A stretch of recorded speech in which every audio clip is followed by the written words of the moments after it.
इसका अगला चैप्टर है रोजगार एवं सेवाएं। पहला क्वेश्चन है, रोजगार एवं सेवाएं एक दूसरे का पूरक है, कैसे?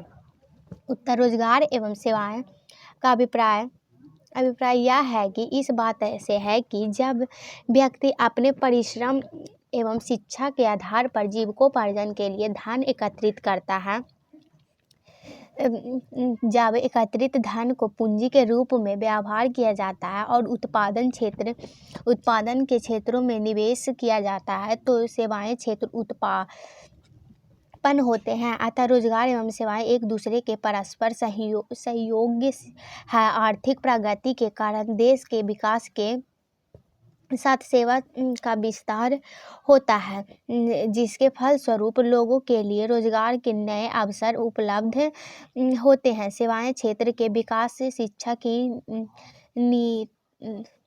निरंतरता आवश्यकता, जिसके कारण लोग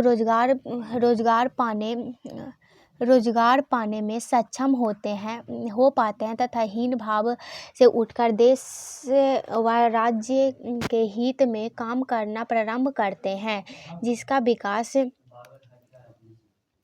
विकास परिलक्षित होता है।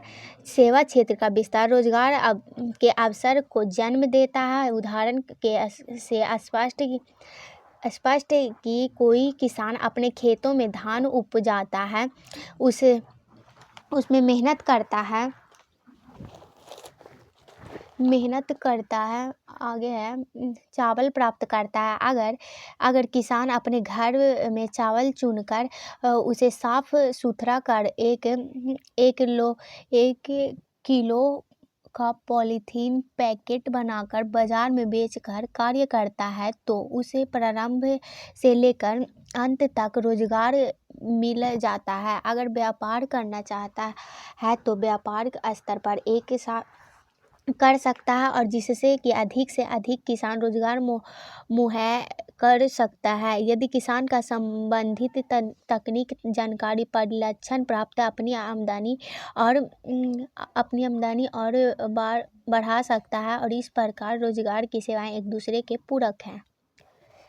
अगला क्वेश्चन है, भारत सरकार के द्वारा रोजगार सृजन के लिए कौन कौन से कार्यक्रम चलाए जा रहे हैं? उत्तर, भारत सरकार के द्वारा रोजगार सृजन के लिए निम्नलिखित कार्यक्रम चलाए जा रहे हैं। पहला, राष्ट्रीय ग्रामीण रोजगार कार्यक्रम की शुरुआत 1980 ईस्वी में की गई थी। यह मुख्य उद्देश्य रोजगार के अवसरों में वृद्धि तथा ग्रामीण निर्धारणों के आहार के स्तर पर परिवर्तन करना था। ग्रामीण युवा स्वरोजगार प्रशिक्षण कार्यक्रम 1937 ईस्वी में ग्रामीण युवा वर्ग के बेरोजगारी के द्वारा करने के लिए यह कार्यक्रम चलाया गया है। इसके तहत युवा वर्ग को विभिन्न प्रकार के ट्रेनिंग दी गई, जिसके द्वारा स्वरोजगार कर सकते हैं। आगे, ग्रामीण भूमिहीन रोजगार गारंटी कार्यक्रम। भूमिहीन उन्हें रोजगार प्रदान करना।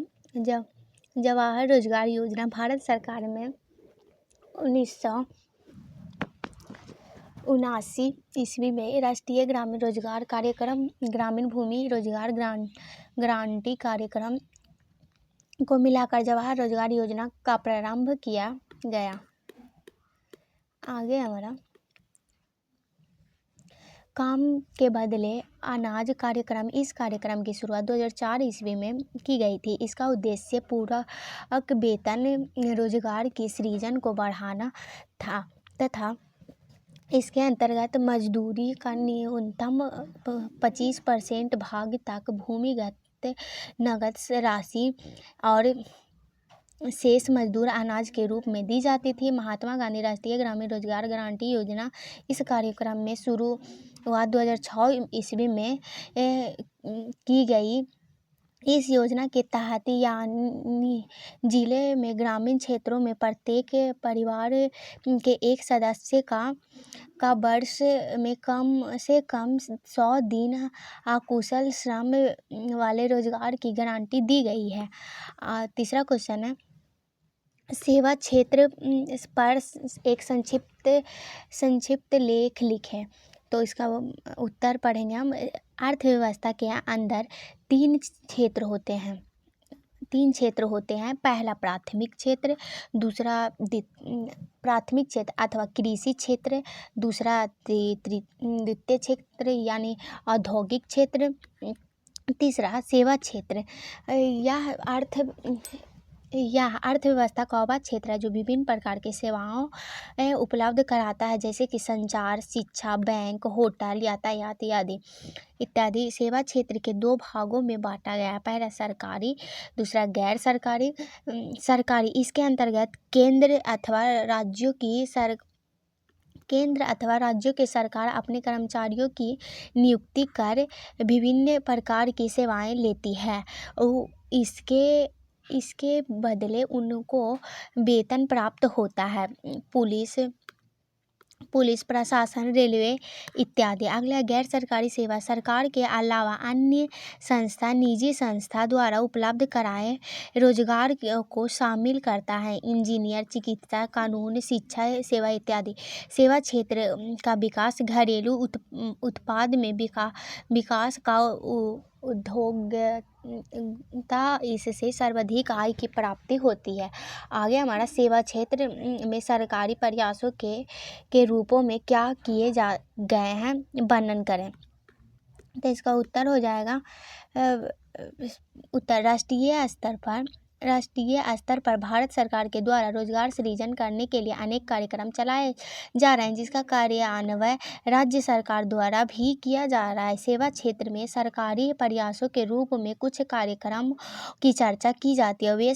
वे प्रकार से ग्रामीण युवकों स्वरोजगार प्रशिक्षण कार्यक्रम, जवाहर रोजगार योजना इत्यादि। उपयुक्त सेवाएं के माध्यम से देश की बेरोजगारी की समस्या को दूर करने की कोशिश की जा रही है। सरकार के अनुमानों में यह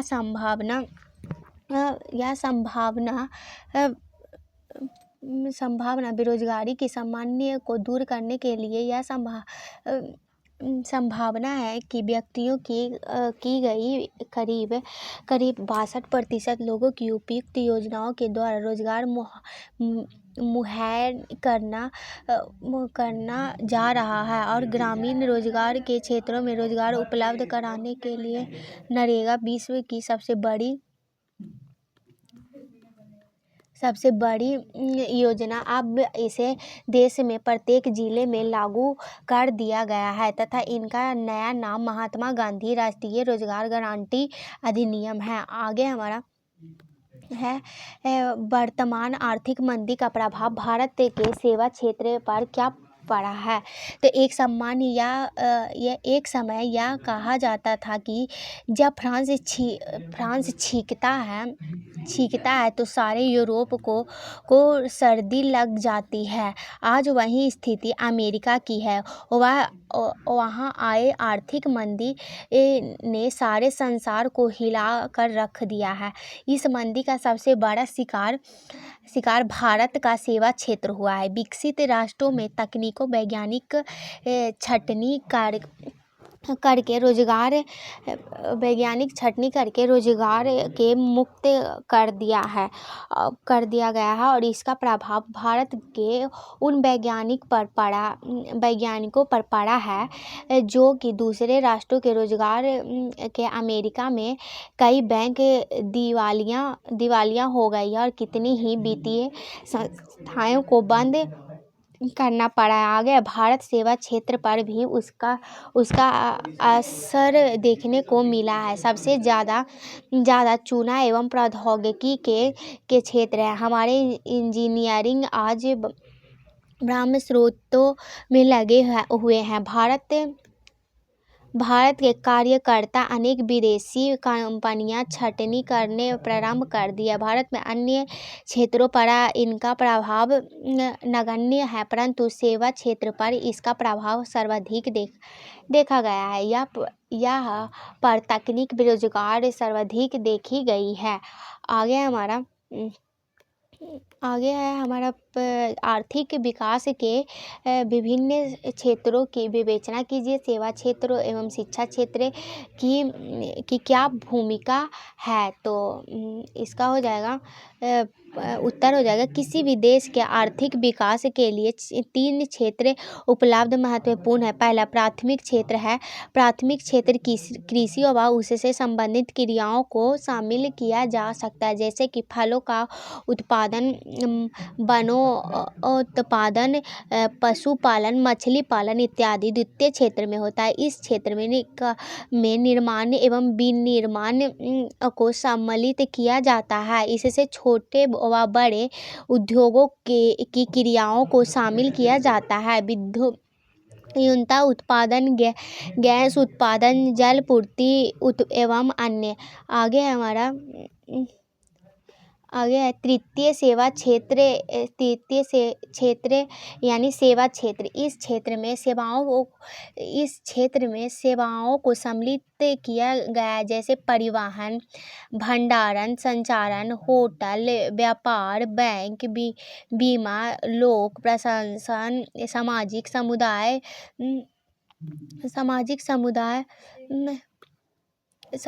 समुदाय एवं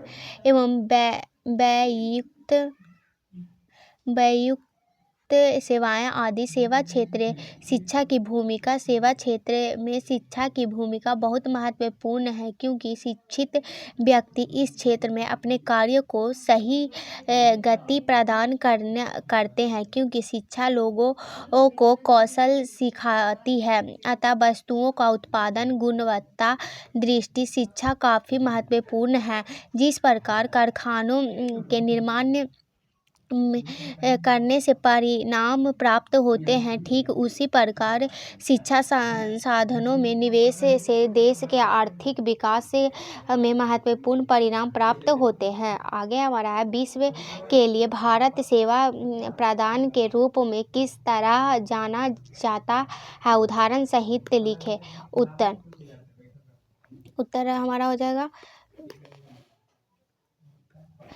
भारत विश्व में दूसरे सबसे बड़ी जनसंख्या वाले देश या मानव संसाधन सर्वाधिक मात्रा में उदारीकरण के बाद अनेक बहुराष्ट्रीय कंपनियां भारत में अपने उत्पादनों के लिए कारखाना खोले और सर्वाधिक भारतीयों ने सेवा प्रदान किया। देश के बाहर भी भारतीय डॉक्टर, इंजीनियर, वैज्ञानिक इत्यादि रूप से अपनी सेवा दे रहे थे। ब्राह्मणी स्रोतों रोजगार के कारण भी भारतीयों को कॉल सेंटर इत्यादि में लाखों की संख्या में रोजगार मिले।